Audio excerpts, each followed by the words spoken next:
On this week's episode, we start our weight loss series and we talk about why sugar is the enemy.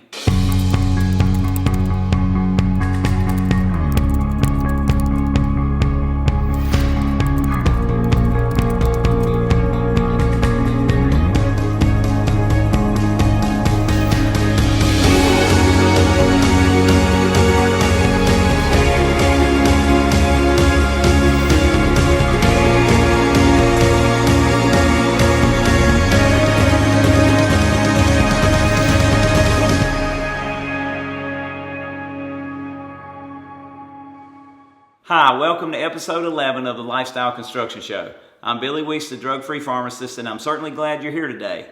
We want to give you tips that are going to help you obtain optimal health, wellness, and fitness. We have a class scheduled, a free introductory lifestyle construction class on June the 18th. Many of you have already signed up for that class. We're going to need to change the start time of that class from 9 a.m. to 7 a.m., so please make that change. We also have a free introductory class scheduled for June the 23rd. That's a Thursday evening at 6:30. Many of you have already signed up for it, so please continue to do so for both classes. Just please remember the time on the 18th goes from 9 a.m. to 7 a.m. We just finished a series on diabetes, and we certainly hope you enjoyed it, and from the response we had, it certainly seems like you had a lot of questions. We appreciate questions, and we hope you'll continue to send them in. We're going to shift gears and talk about weight loss for the next few weeks. So we're going to start with weight loss versus fat loss. Everybody seems to be so caught up today in America on how much we weigh and what the scale says, when what's really the most important thing is not how much we weigh, but how much fat do we have compared to our lean body mass. So I like to talk about not just weight loss, but really fat loss, because fat loss is really what matters toward us being optimally healthy. Let's talk about some things that are misconceptions and things that we may believe to be true that are not necessarily the best way to help us lose not only weight, but to lose fat. And the first thing that I want to talk about today is don't count calories. It is hard to do, it is not convenient, and really and truly, calories in, calories out does not work. The second thing that I want to talk about on the best ways to lose weight, more specifically again fat, is don't cut calories. Most of the time in the lifestyle construction program, we're not only not counting calories, but most people are actually eating more calories. And that's how we get the body to start to burn fat. Let's talk about why counting calories and cutting calories really doesn't work. Let's take 500 calories of broccoli. And so we eat a plate of broccoli that equates to 500 calories. Let's take also a plate of whole grain or whole wheat pasta or whole wheat breads that equal 500 calories. The response that our body has to those 500 calories, whether it's broccoli or whole wheat grains or pastas or bread, are completely different.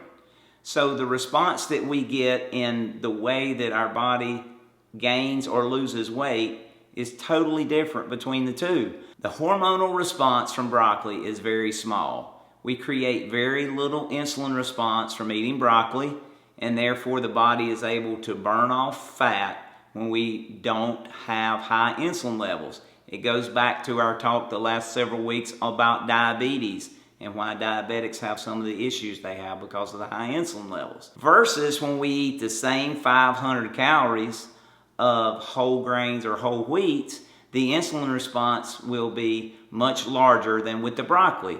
So the information the body is fed is that we have to create more insulin when we eat one 500 calorie meal versus another 500 calorie meal.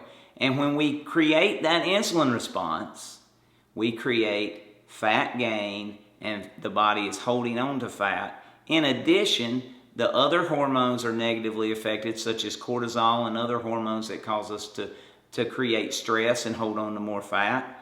And the gene expression from broccoli is much healthier than the gene expression from the other 500 calorie meals that we've talked about. Now I know some of you may be saying that whole grain is very healthy and whole wheat is very healthy. These are some of the misconceptions that we're going to tackle over the next few weeks, and we're going to continue to talk about how the information that the body is given from those so-called healthy foods may not be what we think they are.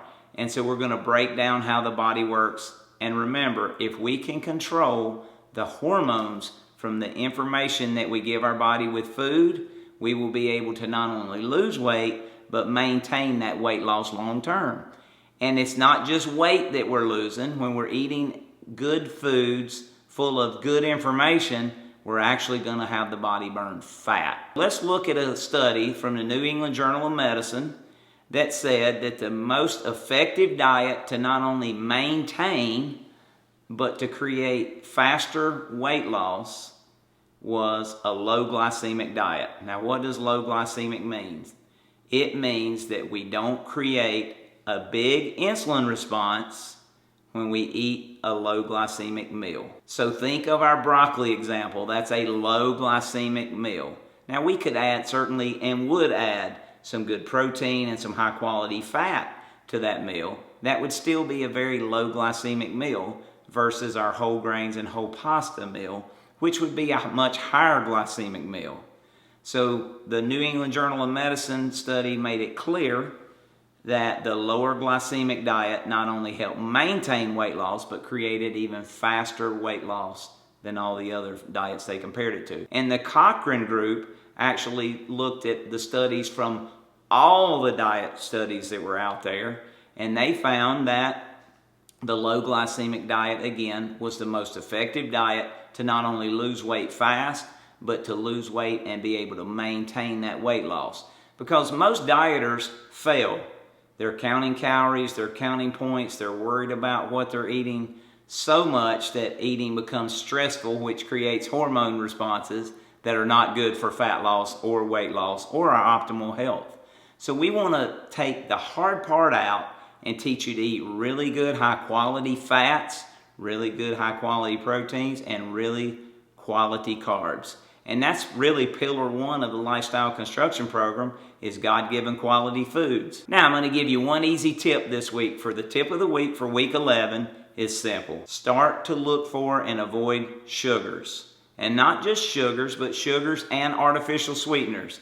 If you'll go back to last week on our diabetes talk, we talked about how the artificial sweeteners can create even more weight gain than some sugars in a lot of cases. We want to eat lower sugar, and we want to start looking for hidden sugars. Did you know that sugar is in about 74% of all processed and packaged foods? Sugar has over 60 names that can be on the label that don't just say sugar. So the companies in many cases are putting other names for sugar on a label, and we may not even recognize it as something that would create that negative hormone response we've been discussing. So look for names like sucrose, dextrose, maltodextrin, fructose corn syrup solids. I mean, there's plenty of them. There's over 60. But those are some of the more common ones that we can run across. So think low sugar and think low glycemic. And tune in next week. We're going to talk about the average American and how much sugar they actually consume every year. As always, please like us on Facebook at Lifestyle Construction. Subscribe to our YouTube channel. Click on the link below to sign up for our free introductory classes. And we'll see you next week.